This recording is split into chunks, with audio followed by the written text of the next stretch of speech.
You've written a piece about one of the lawyers representing the business elite backing the coup makers. Who is the lawyer in question, and why is he so important?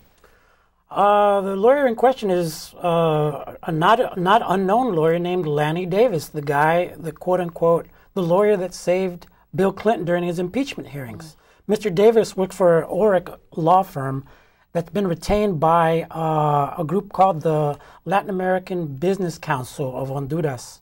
And he's been retained to provide lobbying, media, and public relations thing. Now, the group that I mentioned earlier, COFADE, the Committee of Families of the Detained and Disappeared, also issued statements linking members that are actually the people, families that hired Mr. Davis to the whole history of killings, disappearances, torture that took place in the early 80s.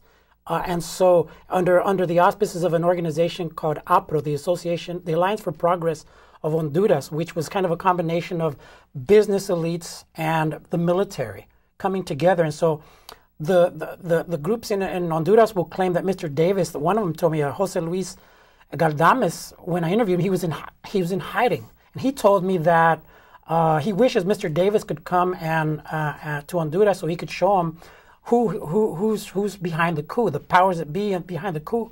Mr. Galdames and others tell me are people like the people that hired Mr. Davis, Jorge Canawati and Camilo Atala and others who own pretty much everything. Like 10% of the population in Honduras owns 42% of all the resources and income. And so Mr. Davis, they claim, is representing that 10% to the loss of the 90% of the population. Andres, there have been some hearings about this on Capitol Hill, and Lanny Davis has spoken on the matter. How does he explain himself? It's hard to know how he explains himself because, for instance, the coup itself was such an illegal act. The army is not allowed to detain anyone in Honduras, and yet it was the army who went to the home of President Zelaya at 5:30 in the morning, and in his pajamas they captured him and kicked him out of the country. They have since said that, in fact, maybe there was a law that was violated when the president was exiled to Costa Rica. However, they are justifying, and Lanny Davis is one of them, who is justifying these criminal acts that have been committed by this coup regime. So it's really difficult to understand why the Obama administration is not taking a stronger position in terms of, putting a trade embargo against Honduras. They've been doing it for decades against Cuba. Why not try it against this illegal coup regime? And what do you make, Andres, of the charges that the business elite to whom Lanny Davis represents make, and the coup makers make, against Zelaya, that he was illegally trying to amend the Constitution to perpetuate his rule without elections?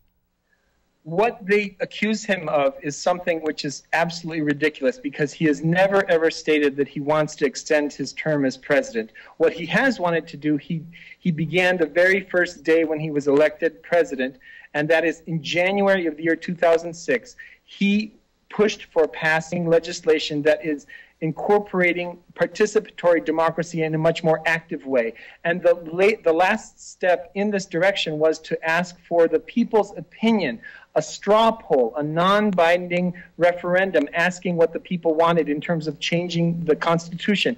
The elite interpreted this as a way for him to extend his presidential term, and on the very day of that referendum, that non-binding straw poll on the 28th of June is when they undertook this violent coup against him. Have you talked to Lanny Davis directly? I spoke to Mr. Davis and I asked him how he felt about representing a government that's repudiated by most governments in the world, the United Nations, the OAS, the European Union, and he told me that he put the onus on President Zelaya. He said that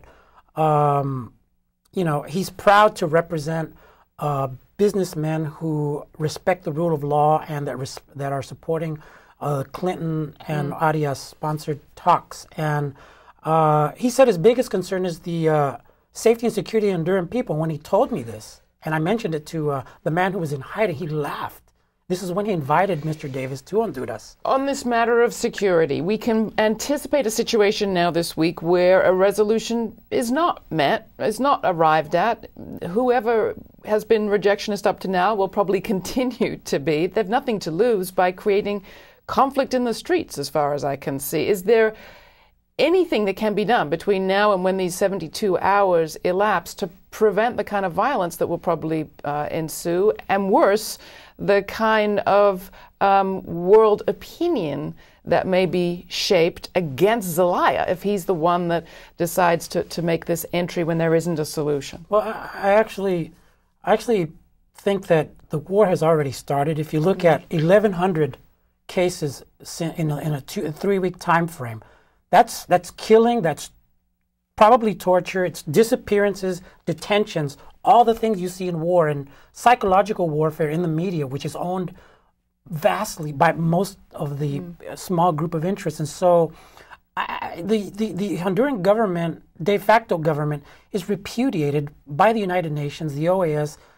Governments around the world have already retired their ambassadors, so they really don't have any political moral space to operate in except to dig deeper into the repressive well that they inhabit. And so I really think that it's up to the Honduran people and that we need to support the Honduran people as they push forward to bring more pressure, and that we in the United States bring more pressure for Barack Obama to not become the lawyer Barack Obama, but the moral and political voice that supports the Honduran people. Andres, final thought from you on that question? Well, basically, earlier we mentioned the Article 3 of the Constitution, and the key word there is insurrection.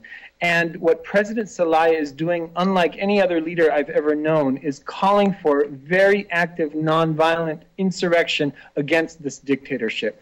And this involves the creative protests that they've been doing every single day since the coup, as well as increased pressure in order to bring about a change in this regime.